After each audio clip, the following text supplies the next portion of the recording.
Salam saudara-saudari yang terkasih di dalam Tuhan kita Yesus Kristus.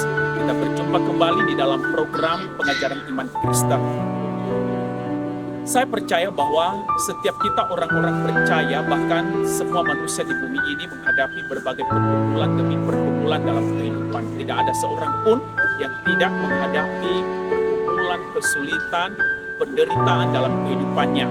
Tetapi ingat saudara, bahwa ada pergumulan yang membawa seseorang kepada kekecewaan atau kemarahan kepada Tuhan.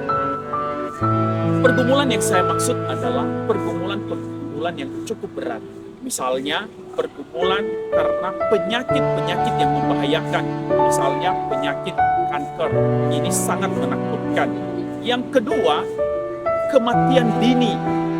Ini juga akan memukul pikiran mental seseorang jika di dalam keluarga ada bagian keluarga kita yang mengalami kematian ini. Ini sebuah kesedihan yang begitu mendalam. Yang ketiga adalah ketika kita menghadapi pergumulan masalah keluarga, perceraian, dan kehancuran keluarga. Ini pergumulan-pergumulan yang cukup berat bagi seseorang. Tetapi saya mau katakan bahwa jika pergumulan-pergumulan yang saya maksud adalah pergumulan yang berat bagi setiap kita, tetapi pergumulan demikian tidak akan membawa seseorang kepada kemarahan, kekecewaan kepada Tuhan. Tetapi kapan pergumulan itu akan membawa seseorang pada kekecewaan dan kemarahan kepada Tuhan?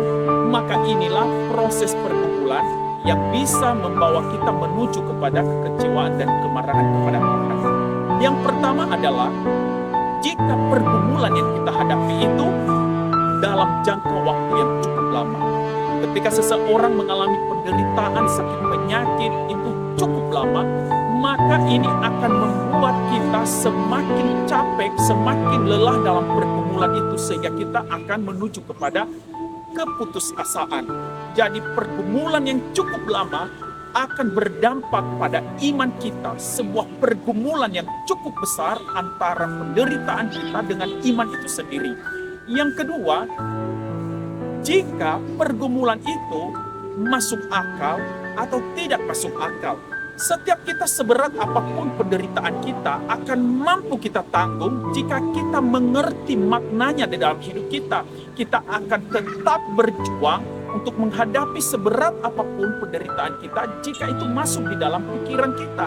Kita mengerti secara logika kita sehingga tidak ada beban yang berat. Yang ketiga adalah jika bertentangan dengan keyakinan kita. Jika kita memiliki keyakinan bahwa Allah itu adalah Allah yang penuh kasih, Dia mengasihi anak-anaknya, Dia setia memelihara, Dia mendengar doa-doa kita. Tetapi ketika kita mengalami pergumulan itu, kita sudah berdoa, berseru kepada Tuhan, kita juga sudah berpuasa, kita juga tidak pernah berhenti-henti untuk terus memohon belas kasihan Tuhan. Tapi Tuhan seperti seakan-akan diam. Dia tidak menggubris, maka disinilah akan mengalami keputusasaan. Kita mulai mempertanyakan, mengapa Tuhan tidak mau menjawab saya? Kenapa Dia seakan-akan diam? Apakah Dia tidak mau peduli lagi sama saya? Atau saya ini sudah terlalu besar dosanya sehingga Tuhan tidak lagi mau mendengar saya? Maka disinilah pergumulan akan membawa yang disebut dengan kekecewaan, bahkan kemarahan kepada Tuhan. Saudara-saudari, disinilah dipertaruhkan iman. Di sini iman penting sekali di dalam menolong orang percaya dalam menghadapi pergumulan. Kenapa? Saya katakan, yang mampu membuat kita untuk bisa bertahan dalam pergumulan yang sedemikian berat ini, iman adalah bagian penting dalam kehidupan kita. Saudara ingat apa yang dikatakan oleh penulis Ibrani, bahwa tidak ada seorang pun yang berkenan kepada Allah tanpa iman. Jadi iman adalah bagian kehidupan yang sangat penting. Sehingga bagian inilah, iman inilah kenapa selalu dikatakan perlu diuji dan terus mengalami pengujian, pemurnian, agar iman itu semakin nyata. Apakah kita benar-benar setia kepada Tuhan? Apakah kita benar-benar memegang janjinya? Sehingga dalam kehidupan orang-orang percaya sampai akhir hidupnya, iman itu akan terus dimurnikan lewat berbagai pergumulan-pergumulan, sehingga sekalipun kita merasa bahwa begitu berat pergumulan yang kita hadapi, bahkan Tuhan seakan-akan tidak mendengar kita, namun iman yang sejati akan menuntun kita untuk tetap berserah kepada Tuhan. Oleh sebab itu, iman menuntun kita ketika kita menghadapi pergumulan yang demikian, membawa kita untuk memahami siapa Allah. Saudara, di dalam kitab Amsal pasal 25, dikatakan bahwa kemuliaan Tuhan adalah menyembunyikan sesuatu. Disinilah kitab Amsal menyatakan bahwa jika kita mengerti siapa Tuhan, dikatakan kemuliaan Tuhan adalah jika kita tidak mengerti, tidak memiliki pengetahuan yang cukup untuk memahami jalan-jalan Tuhan dalam kehidupan kita. Karena Dia adalah Allah yang tidak terbatas, sedangkan kita sangat terbatas. Kita tidak mungkin memahami Allah yang sedemikian besar. Tetapi iman menuntun kita untuk tetap mempercayai Allah sekalipun kita tidak mengerti tujuan apa di dalam hidup kita.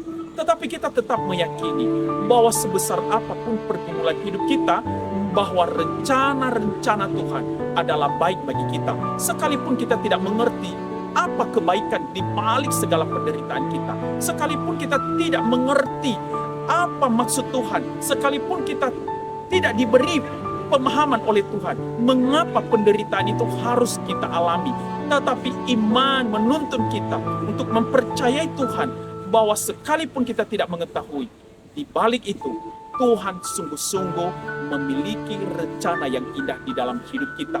Oleh sebab itu saudara-saudari, ketika kita menghadapi pergumulan-pergumulan yang ada, bahkan ketika pergumulan itu mulai memproses hidup kita ke arah hal-hal yang begitu berat, waktu yang cukup panjang, bahkan ketika itu tidak masuk dalam logika kita. Tetapi ingat bahwa iman akan membawa kita memahami bahwa Allah adalah Allah yang tetap setia. Sekalipun Dia tidak memberitahukan apa maksudnya yang sebenarnya sehingga kita mengalami hal-hal ini di tengah-tengah dunia, tetapi iman membuat kita untuk sungguh-sungguh terus mempercayakan hidup kita kepadanya. Amin. Demikian saja pengajaran iman Kristen. Sampai ketemu lagi dalam program berikutnya. Tuhan Yesus memberkati.